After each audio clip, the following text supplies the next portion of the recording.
Bandhuatmatmanastasya yenatmevatmanajata anatmanastu shatrudve vartethatma shatru.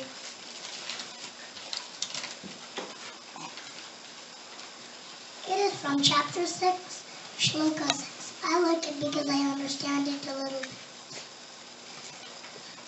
Olympic champions like Michael Phelps have been trained not to listen to their mind. The mind can get distracted. When the bell rings, they don't think if they will win or lose or who is looking at them. They just run or swim. Uncontrolled mind is like a little kid. It doesn't always ask or say the right thing. We are its owner and we need to discipline it and do the right thing. Sometimes when it is screaming too loud, we cannot hear the voice of God inside us. Sitting near the altar or quietly singing Arti helps me calm my mind. Then we can hear God again. God is always guiding us. We just have to listen.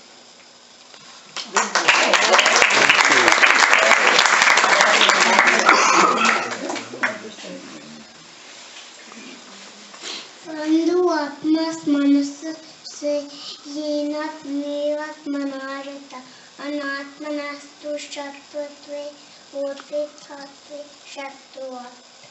When somebody is upset, they just sit down quietly, and when somebody else is upset, they just hug. We just hug them because their mind is not being there for us.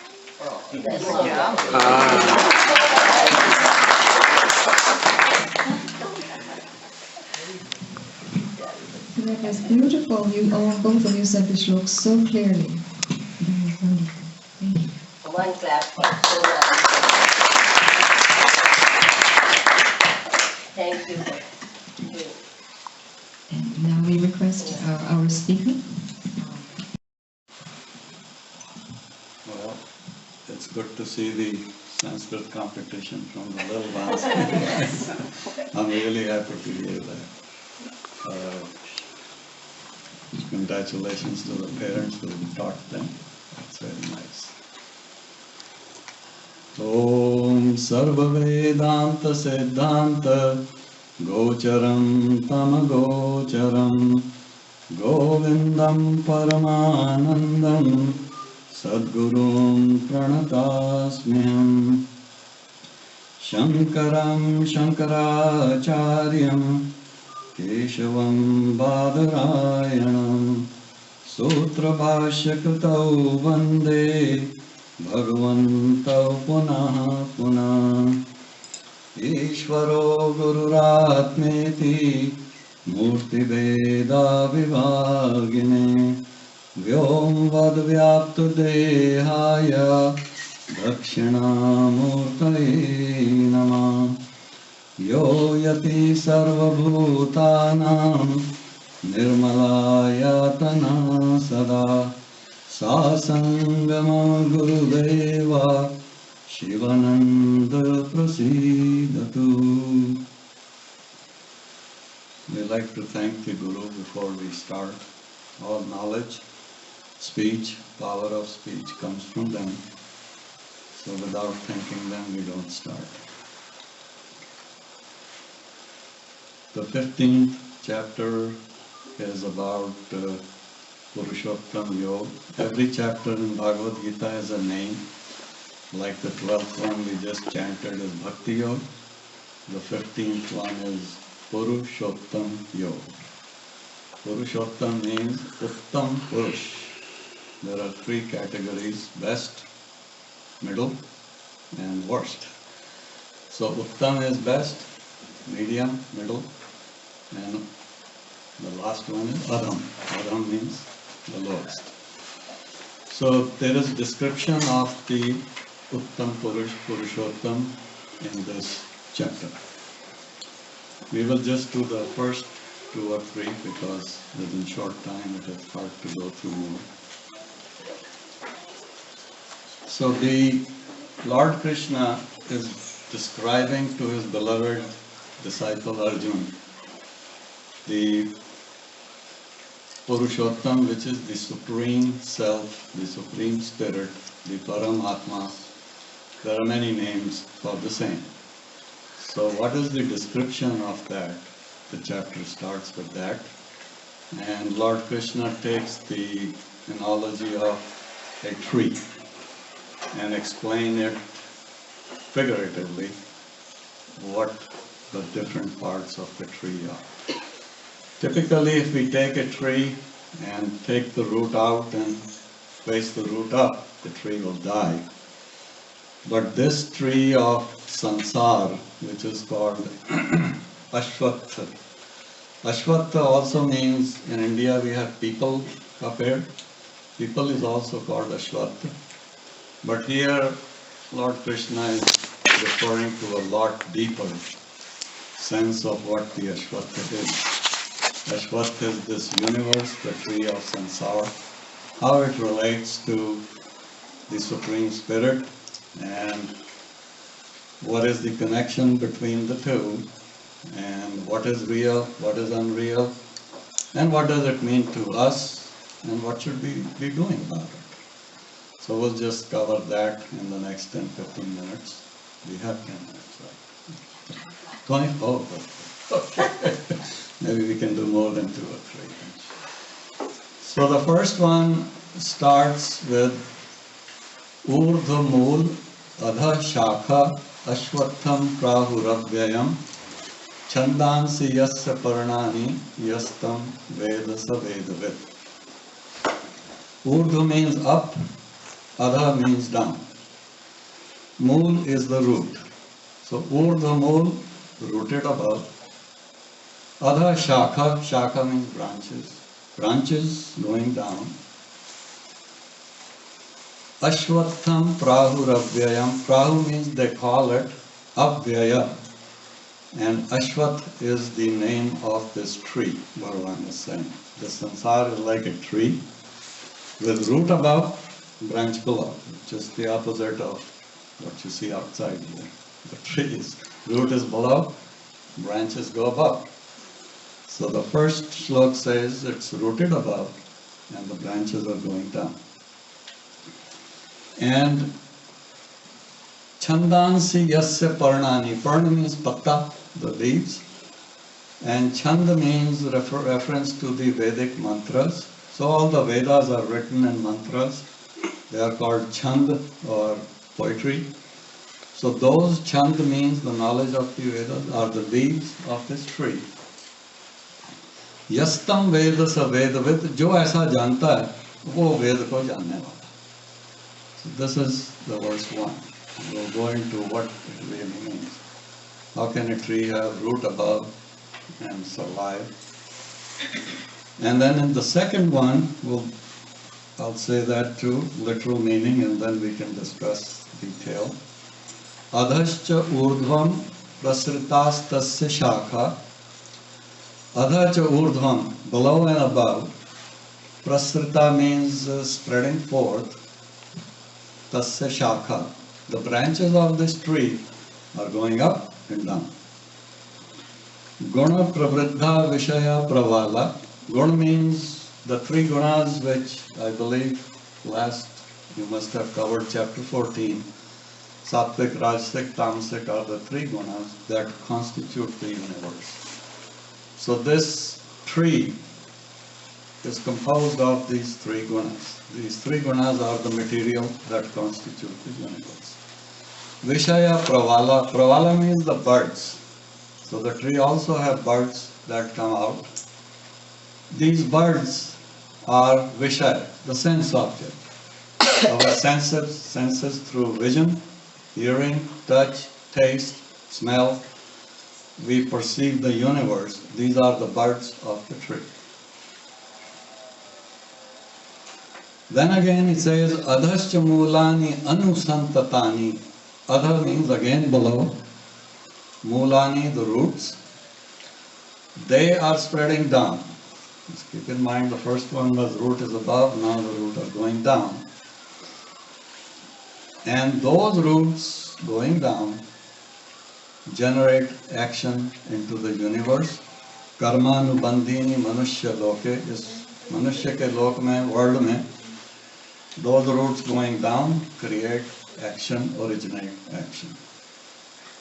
So what does this really mean? The root is above, the roots are going down, branches are going up, the branches are going down. So there is deeper meaning behind that. So the first one is the root above is talking about the tap root. Every tree has a big root that goes down, and down below in the ground you got secondary roots that come out and spread, and they hold the nutrition from the soil for the tree to grow. So the first which said root above is referring to the main root, which is the Supreme Self, the Paramatma, which is our soul, which we really are. We identify with the body, that's our ignorance, but our real self is not the body. And we can prove it how it is not. So tap root, main root, is above, and the branches down. What does the leaves do? Leaves protect the tree. So the Veda's knowledge, Chanda, are like the leaves. They protect this tree of samsara by teaching us what is right, what is wrong. Dharma, adharma ka gyan Ved gives us. The Shruti, the scriptures, and the Vedas, through their mantras and poetry and chanda, give us the knowledge of how to live in this world, what is right to do, what is not right to do. So they protect our life in the right direction by giving knowledge. So chanda is like the leaves of that tree of samsara. It protects the tree. Now in the second one, it said the branches are going up, the branches are going down. That refers to the different lokas in this universe or the samsara. And very important level is the human level where we are living. There is subhuman existence at different planes, animals, insects, plants, trees, rocks. And then there are higher planes of existence of devtas, Indralok, Brahmalok, and all that. This all constitute the tree of samsara. This samsara is not just our earth. It refers to the universe. And not only the physical universe, it refers to all the other planes of existence, like the devtas and different types of devtas, Indralok, Brahmalok. I don't know all of them, but there are beyond our vision and knowledge. But all those different levels and the ones below, they are the branches going up and down. And then it says, Guna Pravriddha, the three gunas, Sattva, Rajas, and Tamas, they are like the material cause of the universe. To build a jar, you need two things. You must have clay and you must have the potter who shapes it into the thing.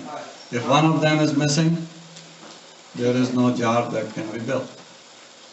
So similarly in this universe, gunas are the material cause of the universe. Supreme Self is the potter, the one who builds it. And then after this whole thing is built, how do we perceive it? Through our sense objects. They are the birds coming out on the tree, and we start seeing the world. Then the third line in the second verse says, the roots are spreading downwards. This is reference to the secondary roots, which are our sanskars or subtle impressions, and attachment, aversion in our mind. This is the root cause of our series of one birth after the other birth after the other birth. So they are like the secondary roots. The tap root is the Supreme Self, Paramatma. So secondary roots are down. They cause the cycle of birth and death. And in reality, this whole up and down is not meant to be in a physical sense of the space, like sky is above and earth is below. The up and down is indicated by what is more subtle and higher than the other, which is not so subtle. For example, our body, we have three bodies. We generally know about the flesh, the bones and blood and what we see. This is called stool body, gross body. But this body is supported by a suksham sharir, subtle body, which is supposed to be composed of 17 components according to one of the Shastras. 5 senses of perception, 5 senses of karmendriya, which is organs of action, organs of perception, they are each 5. And 5 pranas, the pranavayu, the vital breath, also have 5 different functions. So they have apan, udan, vyan, saman, pran, there are 5 vayus. So 3 times 5, 15. And man and ahankar, ego. 15 plus 2. These 17 constitute the suksham sharir or subtle body. That body supports the gross body. At the time of physical death, when suksham sharir leaves, that body is dead. Nothing is, it's just carbon, nitrogen elements and all that. And there is a third one which is called a karan sharir. Both of these sharirs must have a cause of existence. So that sharir is causal body or karan sharir, and it is also same thing as maya, avidya, ignorance. So how does this whole thing come? It's like a flashlight. When you turn the switch on, there is a projection of the light beam.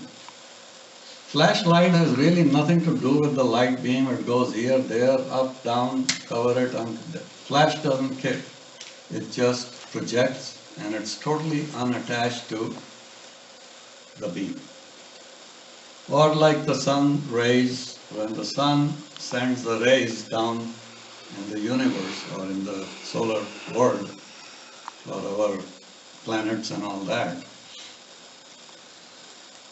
the light may be divided into based on the boundary of the house. We might say, oh, this sunlight is part of my house, other light part of it. But from the sun standpoint, sun is just giving light. It has nothing to do with in whose house how much it goes.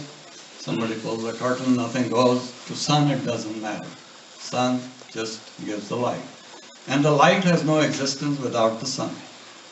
With that analogy, the Supreme Self, the Purushottam, that tap root which is above, means it is higher, it is the most subtle. From that Supreme Self projects this universe. So, universe is nothing but a projection. It is just a projection. And projection does not have real existence.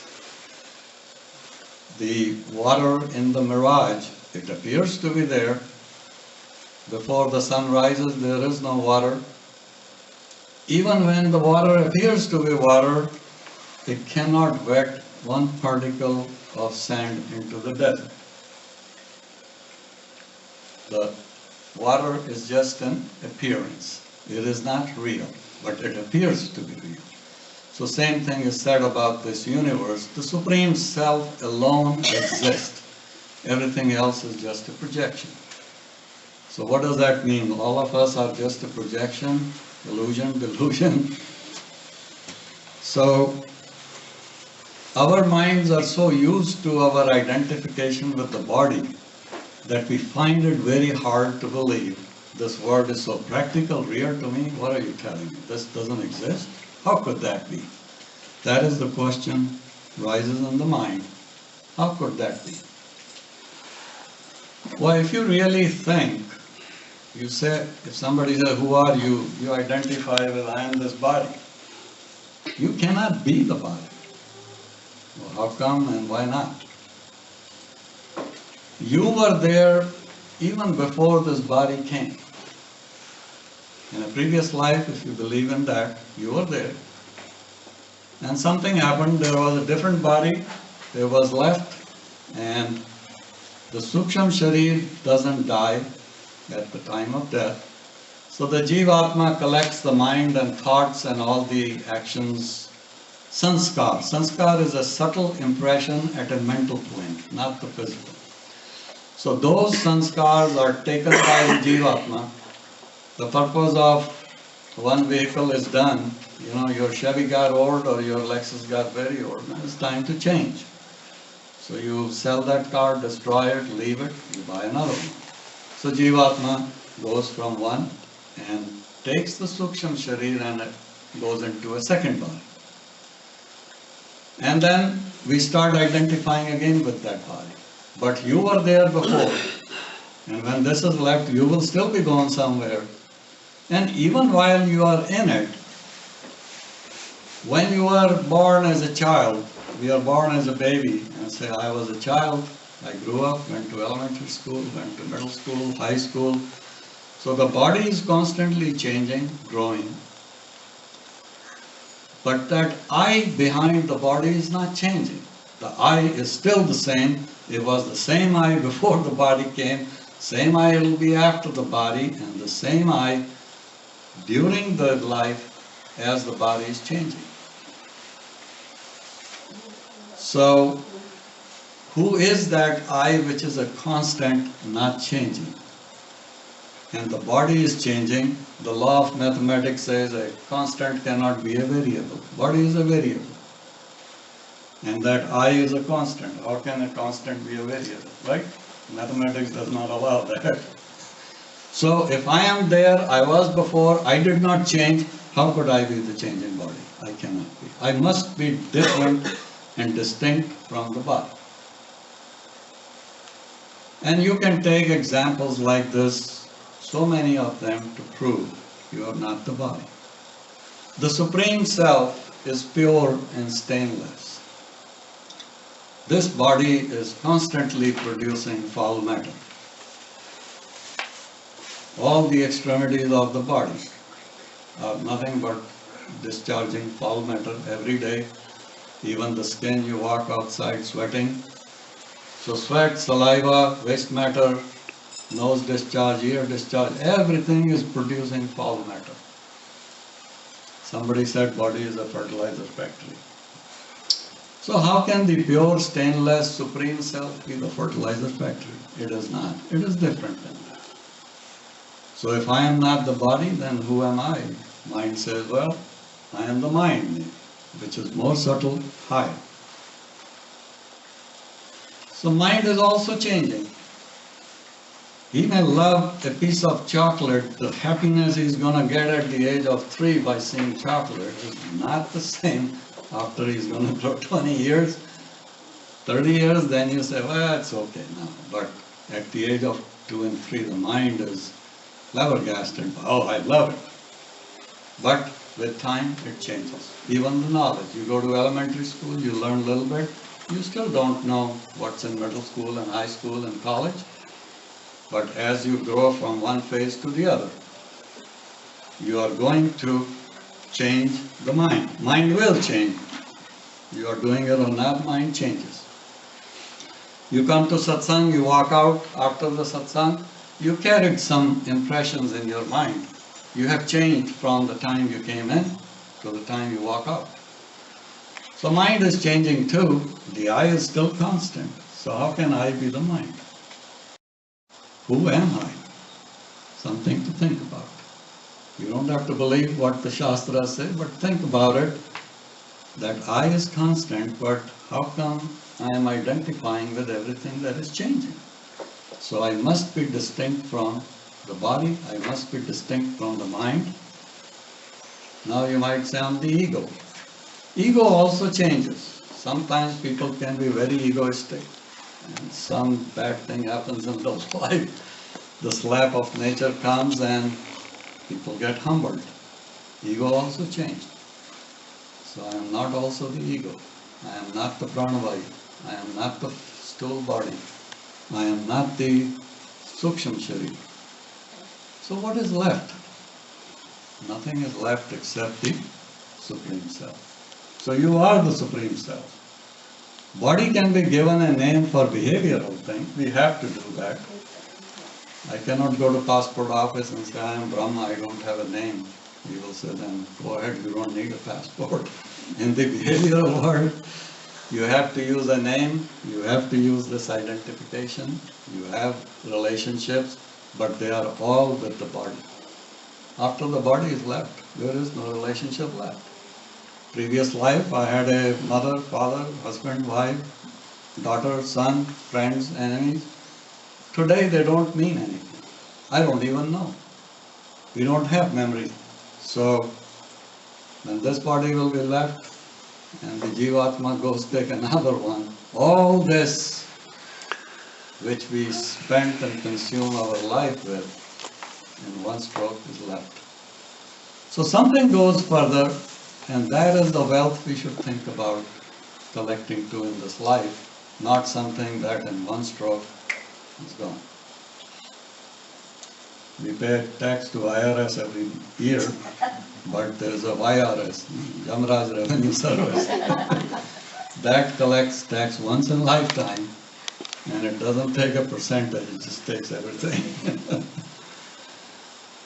So, going back to this, so the Supreme Self is that root which is most suksham of all. That is why it is said it is higher than the universe. It doesn't mean it's up in the sky, because it is beyond space. It is Supreme Self, the Paramatma, is everywhere, all the time, unchanging, imperishable. So body and mind and everything changing is different from it. But this is higher than our body, because body goes away, Jivatma does not go away. And the relationship between Supreme Self and Jivatma is just like from a fire you have a little spark going out. The nature of the spark is no different than the fire. It is just part of the same fire. So from the Supreme Self Paramatma we have Jivatma, we identify with each person has his individual soul, but that individual soul is nothing but the Supreme Soul. If the wind blows, there was no house, it's one mass of wind going. You put houses, the wind seems to be divided between inside the house air versus outside the house air. It is just the boundary of the house that is making the mass to be divided. In reality, it is not. You remove the boundary, the inside air becomes part of the outside air. What it was in the beginning, what it was all the time, it just appears that way.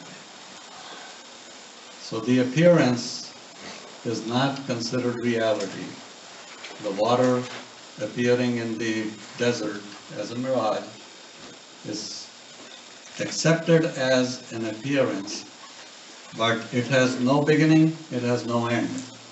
So next slok, Lord Krishna says, Na rupamasya tathopalabhyate, na anto, na chadar, na cha sampratishta. Na iska adi hai, na iska anta hai, na iski existence hai. This tree of sansar has no beginning, no end, and no existence. Well, how could it have no beginning? Well, when did the water in the desert begin? If there is no water, how can it even have a beginning? It just doesn't exist. Or another example, Vedanta gives, there's a quired rope. In the evening time, somebody looks at it and perceives it as a snake, and he's afraid of it. The fear comes in, the delusion comes in about something which is not there. And what is there is cover. This cover is Maya, the reality is forgotten, and the unreality is identified with. So the question is, when did the snake really had a beginning, or it was born? The snake is not even there, so it cannot have a beginning. The snake, you can take a stick and beat the rope all your life, the snake will not die. The only thing you need to do is to remove the ignorance, to remove the cover on your mind, the wrong perception about the reality, what is there. So don't waste time beating the rope with a stick. Remove the ignorance. So this word, this ashvat, this sansar, is causing us a lot of pain. Intrinsically, the life in the world is full of pain because we have some pleasures too, they are not denied. You have a good food and drink, you enjoy some, there is pleasure, but those pleasures are limited. You have too much drink and too much food, then stomach gets upset. You have a lot of it, then it throws it up too. So that part is not very pleasant. So in the worldly life, good comes with bad, night comes with day, high comes with low, short comes with tall. You cannot have one. So these pair of opposites belong to the ashvat, the sansar. The Supreme Self is beyond that. There is no pair of opposite. One alone, Supreme Being, just exists. It is existence itself. It is called Sat Chit Anand. Sat means existence, Chit means knowledge, Anand means bliss. It is absolute existence, knowledge and bliss. That's what you are, but you have forgotten, we have forgotten. We are so accustomed to the worldly things being real that we forget what real is and identify with the unreal, and then we have pain and discomfort in life. So what do? What should be done? How do we cut this tree?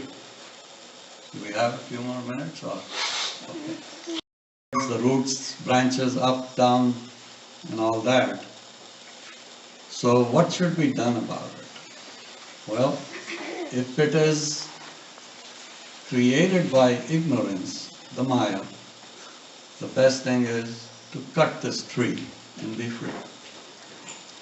We are bonded because of the attachment to the pair of opposites in this world, and that attachment creates bondage. If I am not attached to a car owned by somebody, and he runs into an accident, oh yeah, sorry to see that, and I walk on, I'm not affected. But the guy who owns the car is miserable. Oh God, now I gotta go to auto shop, insurance, headache, time. So if you have no attachment, the same act does not bother you. But when we attach to anything, and that thing, the sansar being changing all the time, it's constantly changing. Our body in the next moment is not the same.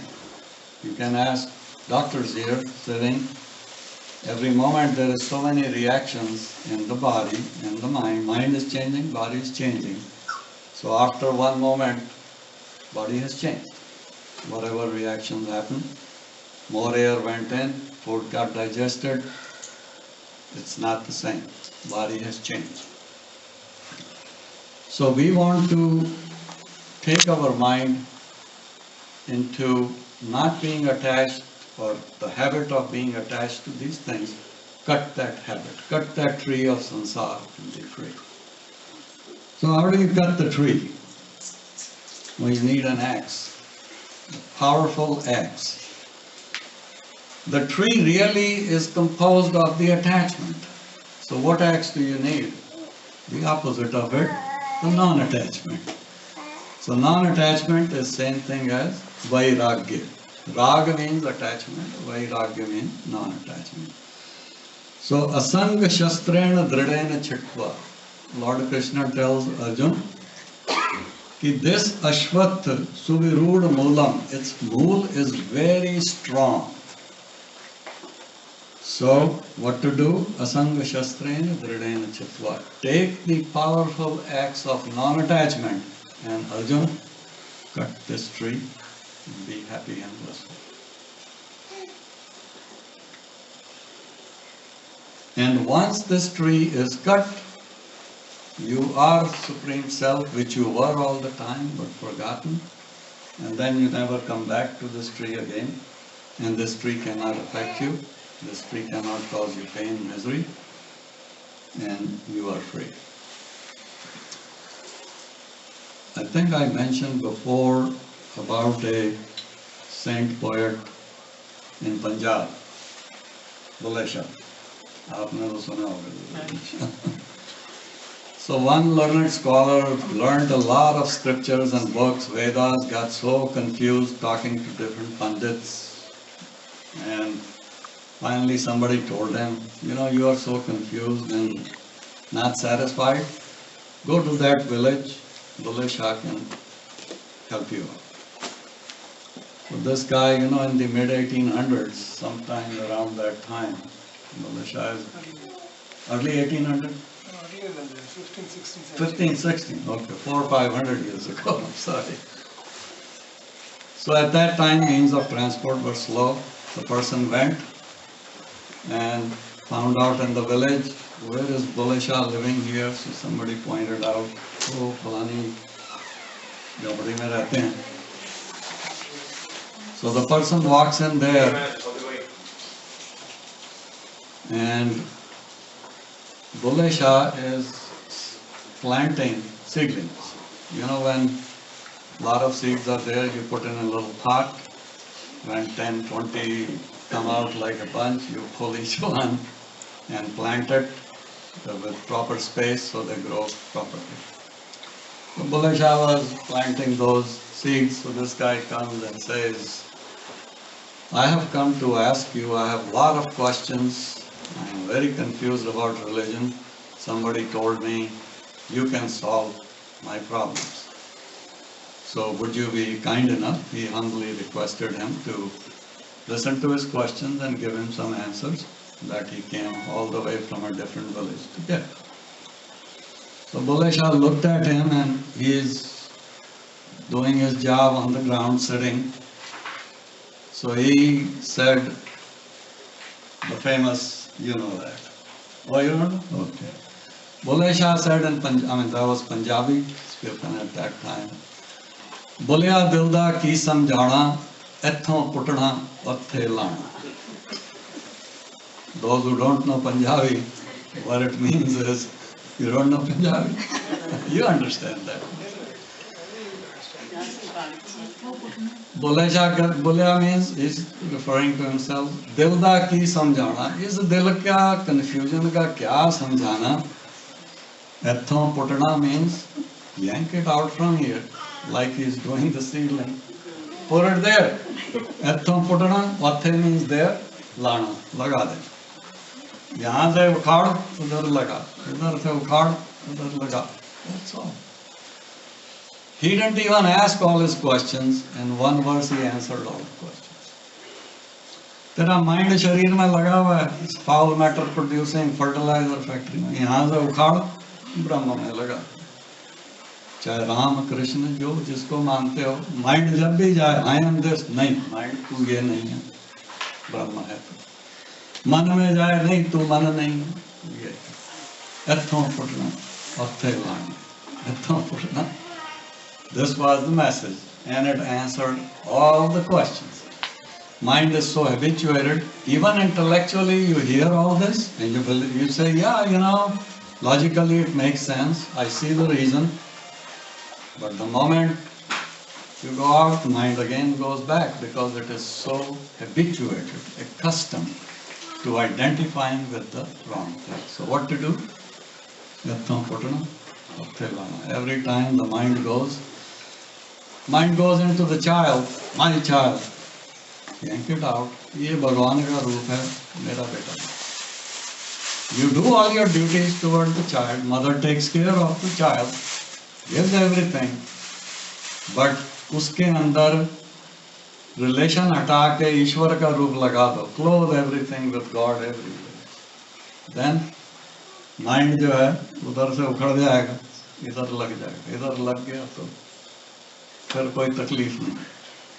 बेटा college में गया तो भी ठीक, नहीं गया तो भी ठीक, कॉलेज में जाके अच्छा बना तो ठीक, नहीं बना तो भी ठीक। You did your job, you are fully contented in your duty and you are in Brahm. बेटा तुम्हारा है ही नहीं, ईश्वर ने दिया, उसका है, वो ले भी सकता है। तो अपना जब माना मैं और मेरा, झगड़ा वहां शुरू हो जाता। 12वां अध्याय भी निर्ममो निरहंकार, सेकंड अध्याय में भी निर्ममो निरहंकार। Lord Krishna is lecturing again and again. निर्ममो, रिमूव द माइनस, निरहंकार, रिमूव द आईनेस। ये जो आई गलत जगह फंसा हुआ है, तो पुटना।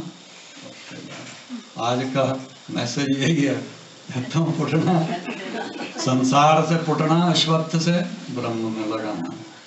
अपने जहां जहां भी मन जिसका जहां भागे वहां से उखाड़ना, भगवान में लगाना। ये पूजा हो रही है, भगवान है, सुन रहे हैं, ये भगवान बैठे हैं, बोल रहा है, भगवान बैठ रहा है, गलत बोल रहा है वो भी भगवान बोल, अच्छा बोल रहा है वो भी भगवान। सब जगह भगवान की एक भावना हो गई। You are free. Jesus Christ को भी he was spat upon, accused before crucifixion. अगर किसी के ऊपर थूका जाए और उसको थॉर्न का क्राउन पहनाया जाए, everybody will be mad and upset and painful. Jesus did not feel that. He says, Lord, forgive them, they do not know what they are doing. The act of spitting was same. We will be so upset. He is not upset. He is not identified with the body. Whatever your will. मौत भी है तो तेरी मर्जी, मौत की है तो जीवन भी तुझको। जब इतना इंसान कर दे तो फिर कौन दुनिया में कुछ भी उसको हिलाना। So his mind was, he yanked out from the world, put it into the Father. Father, you are everything, your will be done. हम भी ऐसे ही करें। वैराग्य का ये मतलब नहीं, people think that people have a very negative understanding of vairagya. What do you mean by vairagya? Should we, just one minute, should we sell our house, leave our car, leave the relationships and go to a jungle? No, जंगल में भी तो घर में रहना पड़ेगा, जंगल में भी तो खाना चाहिए, दुनिया तो वहां भी नहीं हटेगी। The bottom line is, you do whatever you do based on your education, knowledge, career, whatever you do. Attachment को नॉन अटैचमेंट के, एक्स से काट के, संसार के, be happy, live happily, be free. So what is the message? यथों ओम पूर्णमदः पूर्णमिदं पूर्णात् पूर्णमुदच्यते पूर्णस्य पूर्णमादाय पूर्णमेवावशिष्यते। ओम शांति शांति